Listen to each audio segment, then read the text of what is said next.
Hello friends, मेरा नाम है आदिल और आप देख रहे हैं HVAC टेक्निकल फॉल्ट। आज की इस वीडियो में मैं एसी टेक्नीशियन की जॉब के हवाले से जो इंटरव्यू में क्वेश्चंस पूछे जाते हैं उसके बारे में मैं आज डिस्कस करूंगा। 5 ऐसे क्वेश्चन लेके आऊँ आप लोगों के लिए जो शायद ही आप लोगों ने इस पूरे यूट्यूब पे देखे हों।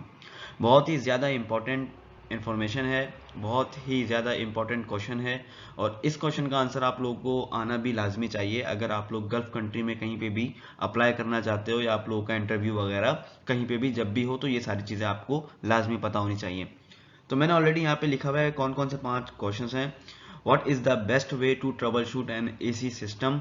What is the most common case of AC system failure? तीसरा है how can I tell if my AC system needs to be repaired? Friends, मैं आपको यहाँ पे बता दूं कि यहाँ पे जब भी आप गल्फ कंट्री में यानी कि जाने के लिए जॉब करने के लिए AC टेक्नीशियन के हवाले से अगर आप इंटरव्यू देते हो तो उसमें आपसे 2 तरीके के इंटरव्यू लिए जाते हैं। पहला इंटरव्यू वो होता है जो आप यानी कि काम के हवाले से देते हो कि आपको कितना काम आता है या नहीं आता। एक जो इंटरव्यू होता है वो आपका इस हवाले से होता है। एंड जो सेकंड इंटरव्यू होता है वो इस तरीके से होता है कि आप क्या क्लाइंट से बात कर सकते हो या नहीं, और अगर आपसे क्लाइंट्स कुछ पूछता है तो आप उसको किस तरीके से आंसर दोगे, आपको ये आंसर भी आना चाहिए। तो आज की इस वीडियो में ये 5 क्वेश्चन में मैं आपको इन दोनों चीज़ों के बारे में बता दूंगा फ्रेंड्स, कि किस तरीके से जो है आपने जवाब देना है। अगर कभी भी आपसे कोई कस्टमर कुछ भी पूछे, जैसे कि मैंने क्वेश्चन नंबर 3 में मेंशन किया है, how can I tell if my AC system need to be repaired? Obviously ये जो क्वेश्चन है वो जो है कस्टमर की तरफ से ही हो सकता है, क्योंकि हम तो वो कर ही नहीं सकते, कस्टमर कर सकता है, क्योंकि कस्टमर को जो है अपना AC रिपेयर करना है, तो इसलिए वो पूछ रहा है कि how can I tell if my AC system need to be repaired. तो आपने क्या जवाब देना है, सारी चीज़ें बताऊंगा इस वीडियो में। यार वीडियो बहुत ही ज़्यादा हेल्पफुल है और बहुत ही ज़्यादा इंपॉर्टेंट। इस टॉपिक में मैं जो चीज़ें लेके आया क्वेश्चंस वो बहुत ही ज़्यादा आप लोगों को नॉलेजफुल वाली मिलेंगी। तो बात करते हैं how can I improve the energy efficiency of my AC system. तो देखो, इसमें भी जो क्वेश्चन नंबर 4 है उसमें भी यही है कि अगर कस्टमर आपसे पूछता है how can I improve the energy efficiency of my AC system, तो आप उसको क्या जवाब दोगे। तो ये सारी चीज़ें आज आपको इसी वीडियो में बताऊंगा। वीडियो को एंड तक के लाजमी देखना, लाइक करो, सब्सक्राइब करो, वो आपकी मर्जी है, लेकिन यार ये वीडियो देख लो ताकि आपका फ्यूचर बन जाए। अब बात करेंगे क्वेश्चन नंबर 5 पे कि what is the average lifespan of an AC system. देखो, लाइफ स्पैन बोलते हैं उसकी उम्र दराजी, AC की उम्र, AC की मतलब वो कितने अरसे तक के चल सकता है। ठीक है, तो ये सारी चीजें अगर आप जैसे कि इंटरव्यू वगैरह में जाते हो, आपसे पूछेगा कि यार बेस्ट वे बता दो ट्रबल शूटिंग करने का, कि AC का जो सिस्टम है हम उसका बेस्ट वे किस तरीके से ट्रबल शूटिंग कर सकते हैं। फिर आपसे ये भी पूछ सकता है कि कौन सी कॉमन ऐसी चीजें होती हैं जिसकी वजह से हमारा सिस्टम फेल हो जाता है। फिर आपसे जो है क्लाइंट अगर पूछ लेता है कि यार मैं अपने सिस्टम को किस तरीके से रिपेयर कर सकता हूँ या नहीं कर सकता, तो आपने क्या जवाब देना है। उसके बाद जो है अगर आपसे ये पूछा जाए how can I improve the energy efficiency of my AC system, तो आपने क्या जवाब देना है। सब इसी वीडियो में आप लोगों को दिखने वाला है। चलते हैं, स्टार्ट करते हैं, आंसर देखते हैं और सीखते हैं। तो देखो यहाँ पे what is the best way to troubleshoot an AC system, अगर आपसे ये पूछ ले तो आपने क्या जवाब देना है। The best way to troubleshoot an AC system is to follow a systematic approach. Start by checking the power supply, then move on the thermostat, air filter and other components. अगर आपसे जब भी ये पूछे कि भाई AC की trouble shooting करने का सबसे बेस्ट वे क्या है, तो आपने बता देना है सबसे पहले हम जो है इसकी जो है मेन पावर केबल को चेक करेंगे, सप्लाई चेक करेंगे। सप्लाई के बाद आहिस्ता आहिस्ता करते करते हम जब पूरी सप्लाई चेक कर लेने के बाद थर्मोस्टेट को चेक करेंगे। समटाइम थर्मोस्टेट वगैरह में भी सेटिंग आउट होती है, हॉट पे होता है या कोल मोड पे नहीं होता, तो जो है कंप्रेसर स्टार्ट नहीं होता। तो आपने थर्मोस्टेट चेक करना है, देन एयर फिल्टर्स वगैरह चेक करना है ब्लॉक है या नहीं है। उसके बाद आहिस्ता आहिस्ता आपने जो है कंपोनेंट्स चेक करने करते करते आगे बढ़ना है। इस तरीके से आपने उसको जवाब देना है कि इस तरीके से जो ट्रबल शूटिंग की जाती है। The best way of trouble shooting of AC, this is the right way. Okay, अब बात करेंगे what is the most common case of AC system failure. भाई कौन सा ऐसा कॉमन यानी कि ऐसा प्रॉब्लम है जो सिस्टम फेल कर देता है अक्सर। तो यहाँ पे लिखा हुआ है the most common case of AC system failure is a lack of maintenance.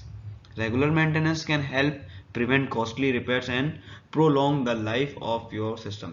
देखो, इसमें क्लियरली लिखा हुआ है, अगर आपसे ये पूछ ले कि भाई कौन सा ऐसा कॉमन प्रॉब्लम है जो आप AC जो है हमारा AC फेल हो जाता है यानी कि AC खराब हो जाता है, तो सिंपल सी चीज़ है, आपने बता देना सर अगर आप एसी की मेंटेनेंस नहीं कराते हैं, या कोई भी बंदा XYZ मेरी कोई भी चीज़ हो, इवन एसी के अलावा बाइक की भी बात कर लें, तो अगर मैं किसी भी चीज़ की मेंटेनेंस अगर नहीं करता हूँ बर वक्त, तो वो जो है ख़राब हो जाती है। और उसके साथ ही साथ अगर आप उसकी सर्विस अगर ठीक तरीके से करोगे, तो रेगुलर मेंटेनेंस उसकी अगर आप रखते हो अच्छी तरीके से, जिसको हम पीपीएम कहते हैं।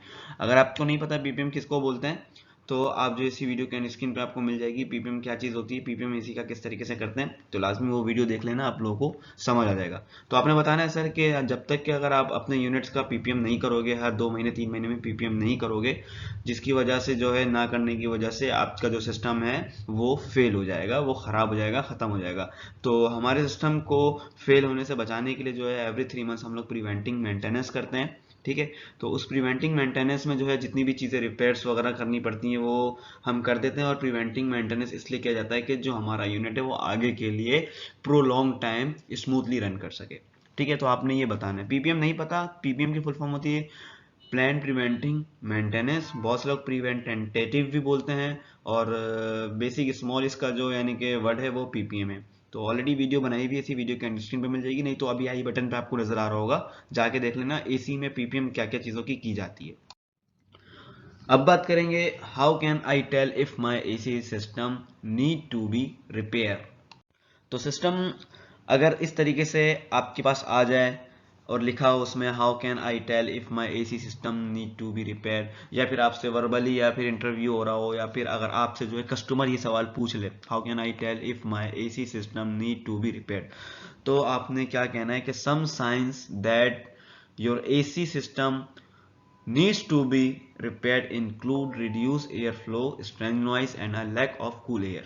देखो लैक ऑफ कूल एयर मतलब आपकी ठंडी हवा नहीं फेंक रहा है, या फिर एयर की फ्लो अच्छी नहीं है, या फिर जो है एसी साउंड कर रहा है, या फिर जो है यानी कि आपको लग रहा है कि यार एसी मेरा कूलिंग नहीं कर रहा, या कुछ स्पार्क हो गया, या कुछ साउंड सा आ रहा है, तो आपने जो है बताना है कस्टमर को कि इस तरीके से जो है सर अगर आपको कभी भी ऐसा लगे तो आपको जो है फिर हमें जो है कॉल करना पड़ेगा रिपेयर कराने के लिए। देखो यहाँ पे लिखा हुआ है how can I tell if my AC system need to be repair, तो मतलब क्या कैसे बताऊं कि मेरा एसी जो है खराब हो गया, नहीं चल रहा है, या मुझे कैसे पता चलेगा कि अभी इसमें रिपेयरिंग की जरूरत है। तो आपने बता देना है, उसको बताना है कि सर अगर आपके सिस्टम में लैक ऑफ कूल एयर हो, यानी कि कूल एयर यानी कि ठंडी एयर नहीं आ रही हो, या फिर जो है थोड़ी सी नॉइस आ रही हो, आपको नहीं पता हो कि कौन सी नॉइस है, आवाज़ आ रही हो, एयर फ्लो अच्छा नहीं हो रहा हो, या कोई भी यानी कि स्पार्किंग टाइप की आवाज़ आ रही हो, कुछ भी हो, तो आपने जो है कॉल करना है, ठीक है। उसके बाद चलते हैं नेक्स्ट क्वेश्चन पे, उसका आंसर देखते हैं क्या है। तो यहाँ पे जो है आपको दिखने को मिलेगा कि how can I improve the energy efficiency of my AC system, अगर आपसे ये कस्टमर पूछ लेता है। देखो ये इंटरव्यू में जो है आपसे पूछा जाता है कि अगर आपसे कस्टमर पूछ ले कि how can I improve the energy efficiency of my AC system, तो आप वहाँ पे क्या जवाब दोगे। ऐसा तो नहीं आप गलत जवाब दे दोगे तो हमारी कंपनी जो है लॉस में जा सकती है, हमारे कस्टमर जो है कट सकते हैं। तो अगर आपसे ये पूछ ले कि बताओ how can I improve the energy efficiency of my AC system, तो आपने क्या जवाब देना है। तो देखो इसका क्या सिस्टम है, पहले मैं आपको इसका आंसर बताता हूँ फिर एक्सप्लेन करता हूँ। There are several ways to improve the energy efficiency of your AC system, including replacing air filters regularly, sealing air leaks।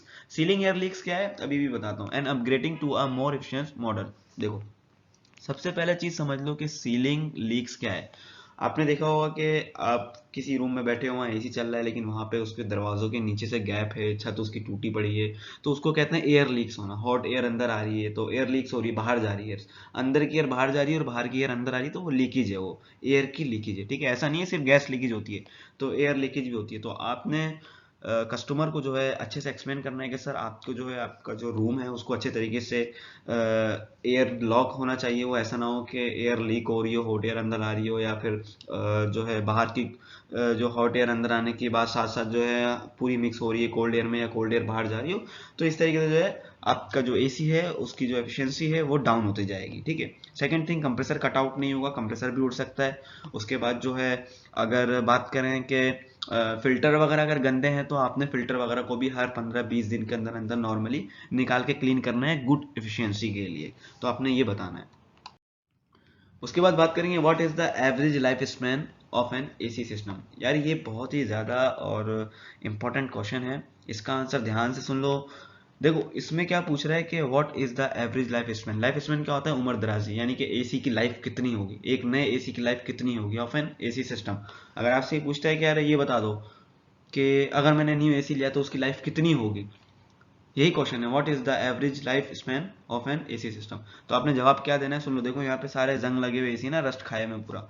देखो पहले, the average lifespan of N AC system is around 10 to 15 years. आपने बताना है sir normally जो average है life span of AC system का वो है 10 से 15 साल, जो यानी कि उसकी लाइफ होती है। देन आपने फिर साथ ही साथ कंटिन्यू करना है, depending on how well it's maintain and how often it's use. अब ये डिपेंड भी करता है कि सर ये कितना यूज होता है, कितना इसको मेंटेन करके रखा जाता है, या फिर ये बिल्कुल ही यूज नहीं होता है। ठीक है, तो आपने इस तरीके से बताना है कि सर ये तो सबसे पहली चीज है कि 10 से 15 साल अप्रोक्सीमेटली, यानी कि इतना जो है उसका लाइफ होता है एसी का।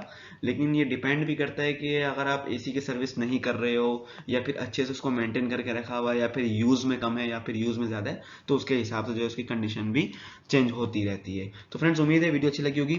वीडियो अच्छी लगी है तो लाइक जरूर करना, साथ ही साथ एक प्यारा सा कमेंट भी कर देना। चैनल पे अब तक नए हो सब्सक्राइब के साथ साथ बेल आइकन पर लाजमी क्लिक कर देना, क्योंकि आपको ऐसे रिलेटेड कंटेंट मेरे चैनल पे मिलते रहेंगे। तो मिलते हैं न्यू वीडियो के साथ, रखिए खैर, अल्लाह हाफिज़।